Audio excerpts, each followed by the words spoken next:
As you heard, that was the Skype coming in right at the last moment there.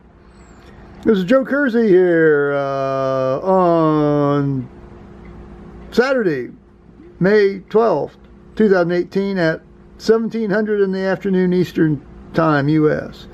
That's the remains of a burnt up tick, the first tick of the season, which I found on me yesterday, crawling on my arm.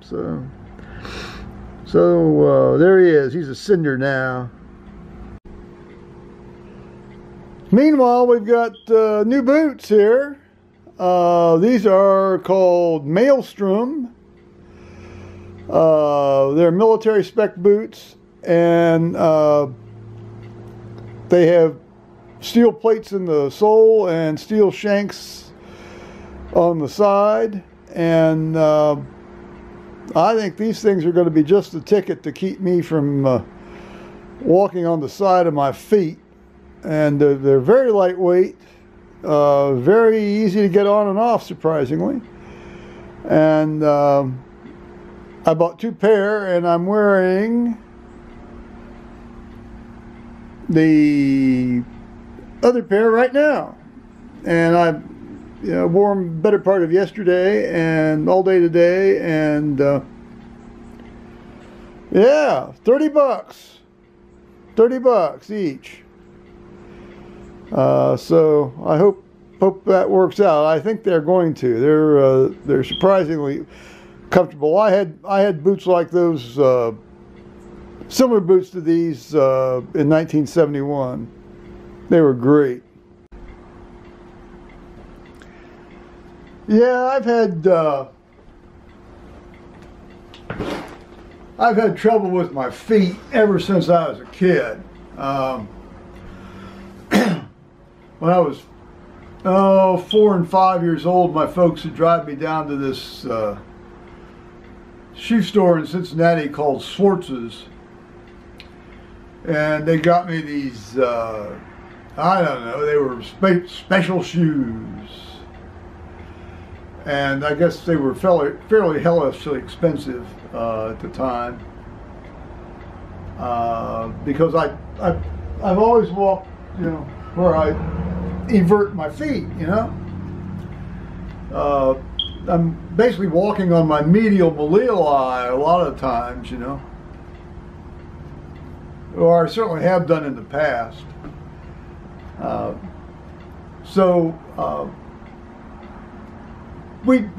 That practice was discontinued about the time I got to be 8 or 9 years old. The store went out of business is why. I frankly didn't think they did me much good, but then what did I know at the time? I hadn't really thought too much about the problem. Apparently some other people had.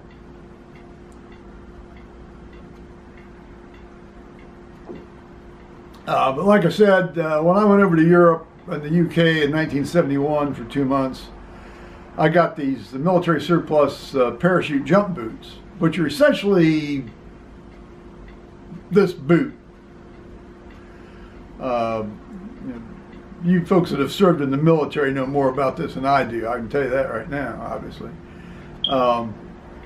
But these things lasted. They were obviously the most comfortable things I've ever had in my feet ever.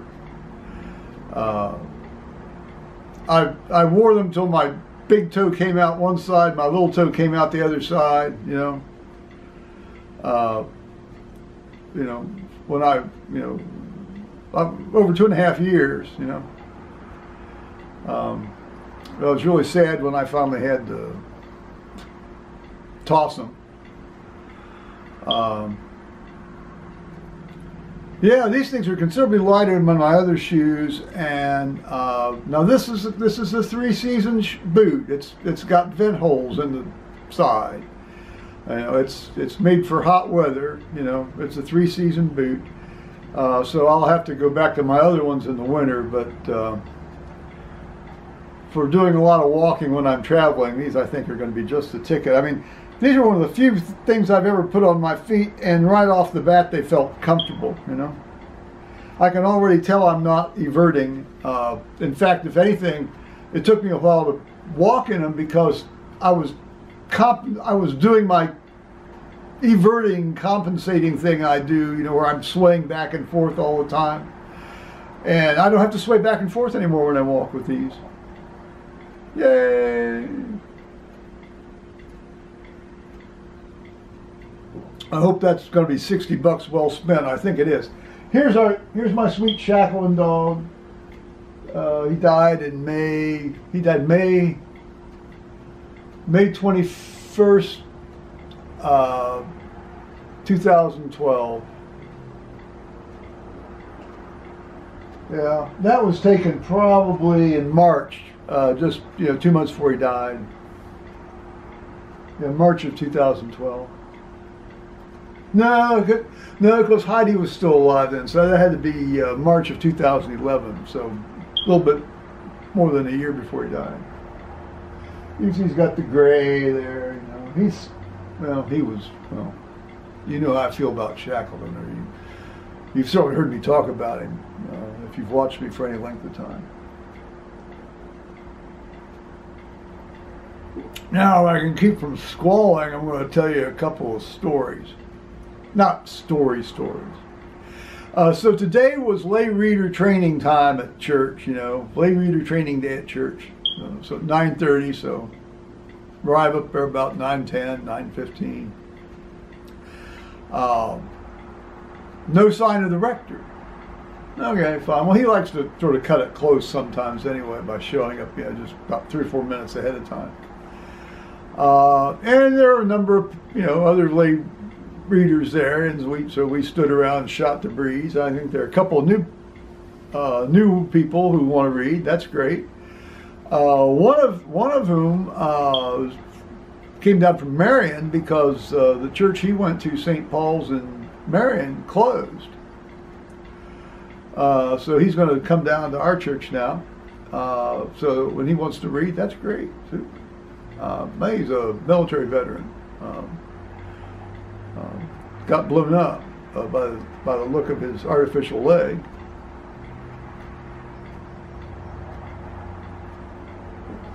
Then there's a new woman that I had seen her, but I didn't really know who she was. Still don't really know who she is because I'm horrible with names. But as it turned out, the rector never showed up. And wouldn't answer his phone, home phone or cell phone. Somebody thought he might be visiting one of the people in our church who's basically getting ready to die. So he went over and checked to see if he was visiting, the guy that's getting ready to die, and he wasn't there, and he hadn't been there, and there was no plans that they knew of that he was going to show up there. His wife wouldn't answer her phone either, cell phone or home phone. Well, it's the same home phone. So that was a bit of a mystery. So we hung around till 10:15, and then we buggered off. On the way home, I stopped and got some more supplies, and then, man, of course, Saturday morning traffic. It's just like, it's like.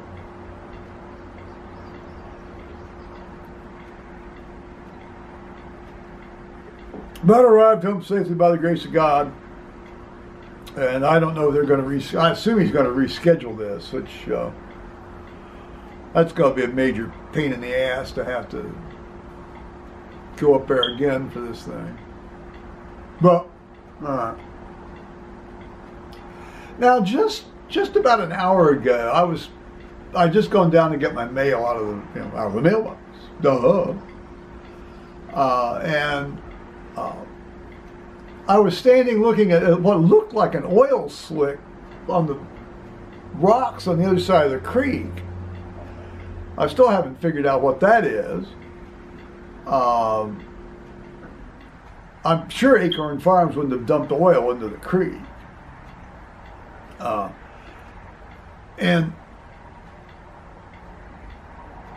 I keep hearing people calling on the road, from a car on the road. Well, I mean, you get people who talk loudly in the cars when they're stopped at the traffic light all the time, and their windows are down. You hear them. I didn't pay attention to it,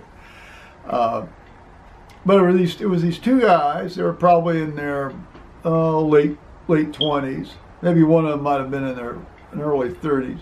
You know, nicely dressed. They've got on polo shirts and shorts, like they work at a business or maybe even a bar or a golf club. And they've got a logo. It's a blue and white logo up here. It says 20 Club, or well, either Club 20 or 20 Club. It's blue and white, and they're looking for that casino on the west side of Columbus. I can't remember what the name of it is, but I know where it is. It's at the old General Motors plant. Now they were coming down Worthington Road, so I assumed that they had come from out of town and were, but you know, they exited the freeway up there at 36.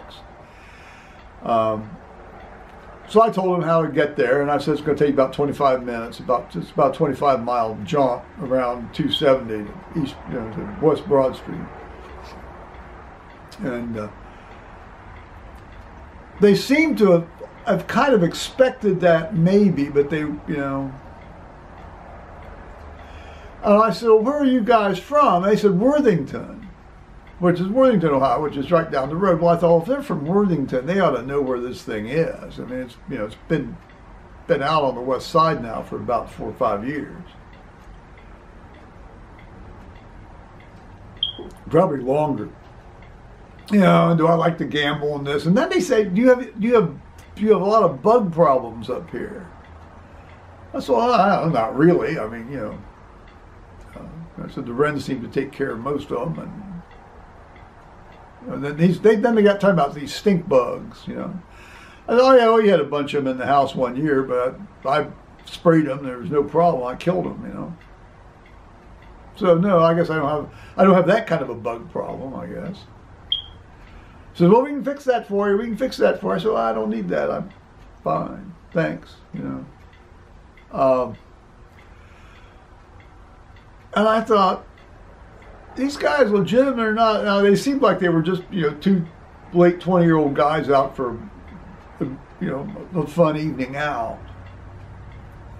They were in a BMW. They were in a, you know, one of the smaller BMWs, and they didn't at all look unsavory at all. It's not like, you know, some of these traveling asphalt guys that, you know, come around this time of year and say, hey, you want some asphalt on your driveway, you know, that kind of stuff.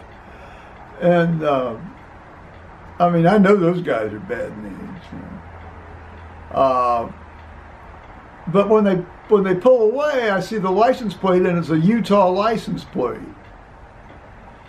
Now, either that's a rental car, or they're from Utah, or they heisted this thing and they're on a lamb or something. You know, I mean, what the fuck? So, of course, me being me, of course, I pimped for my YouTube channel and gave one of my YouTube channel cards. I hope I haven't left myself open to some major disaster, but if these guys are con men, rather than actual let's go break into, you know, your place and kill you types, you know, they didn't con me out of anything.